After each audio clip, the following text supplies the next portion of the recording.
রবিবার বসন্ত পঞ্চমীতে বাগদেবীর আরাধনায় ব্রতী হয়েছেন সর্বস্তরের মানুষজন। শিক্ষা প্রতিষ্ঠান থেকে শুরু করে বাড়ি এবং বারোয়ারি মণ্ডপে চলছে পুজো। প্রতিবারের মতো এবারও জাঁকজমকভাবে সরস্বতী পুজোর আয়োজন করেছে রায়গঞ্জের ঐতিহ্যবাহী সুদর্শনপুর দ্বারিকা প্রসাদ উচ্চ বিদ্যাচক্র স্কুল। রবিবার ফিতে কেটে এই স্কুলের পুজোর উদ্বোধন করেন রায়গঞ্জের মহকুমা শাসক কিংসুক মাইতি। স্কুলের প্রধান শিক্ষক অভিজিৎ দত্ত জানিয়েছেন, সরস্বতী পুজো ঘিরে প্রতিবারের মতো এবারও পড়ুয়াদের মধ্যে যথেষ্ট উন্মাদনা লক্ষ্য করা যাচ্ছে। পড়ুয়ারা নিজেরাই মণ্ডপ সজ্জা এবং আলপনার কাজ করেছে। পুজোর পাশাপাশি থাকছে প্রদর্শনী প্রতিযোগিতা, যেখানে পুরস্কারের ব্যবস্থা করা হয়েছে। এছাড়াও কিছুদিন আগে এই স্কুলের পক্ষ থেকে দীঘায় শিক্ষামূলক ভ্রমণে গিয়েছিল পড়ুয়ারা। দীঘার বিভিন্ন কর্মসূচি নিয়ে একটি বিশেষ প্রদর্শনী করা হয়েছে স্কুলে।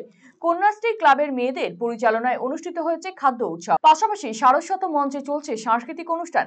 সোমবারও দিনভর এই সমস্ত কর্মসূচি চলবে বলে জানিয়েছেন প্রধান শিক্ষক। সরস্বতী পুজো উপলক্ষে তো উন্মাদনা ছাত্রছাত্রীদের গতকাল থেকে ভীষণভাবে শুরু হয়েছে।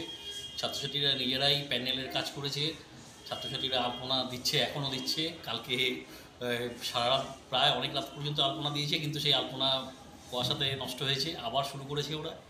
পাশাপাশি আমাদের স্কুলের যে ঐতিহ্য, সেই ঐতিহ্য অনুযায়ী আমরা প্রতি বছরের মতো এবছরও এক্সিবিশনের আয়োজন করেছি, যেটা ছাত্রছাত্রীদের মৌলিক চিন্তাভাবনা থেকে এই এক্সিবিশনে ওরা অংশগ্রহণ করছে। সেখানে পুরস্কারের ব্যবস্থাও আছে, প্রথম দ্বিতীয় তৃতীয় পুরস্কার তাদেরকে দেওয়া হবে।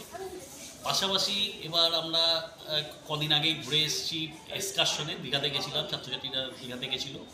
সেই দীঘাতে ওরা কী কাজ করেছে তার একটা স্টল, মানে এক্সিবিশন তারা করছে। তারা সেখান থেকে যে বিভিন্ন জিনিস সংগ্রহ করে নিয়ে এসছে, বিভিন্ন কাজকর্ম করেছে, তার একটা প্রদর্শনীর ব্যবস্থা করেছে।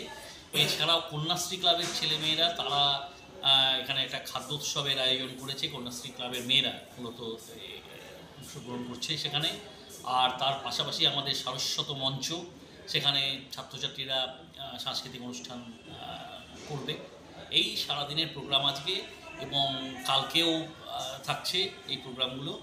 আমি সমস্ত রায়গঞ্জবাসীর সমস্ত ছাত্রছাত্রী, প্রাক্তন ছাত্র সবাইকে অনুরোধ করছি যে আসুন, আমাদের ছাত্রছাত্রীদের যে প্রদর্শনী, ছাত্রছাত্রীদের যে কাজ, সেগুলোকে আপনারা দেখুন।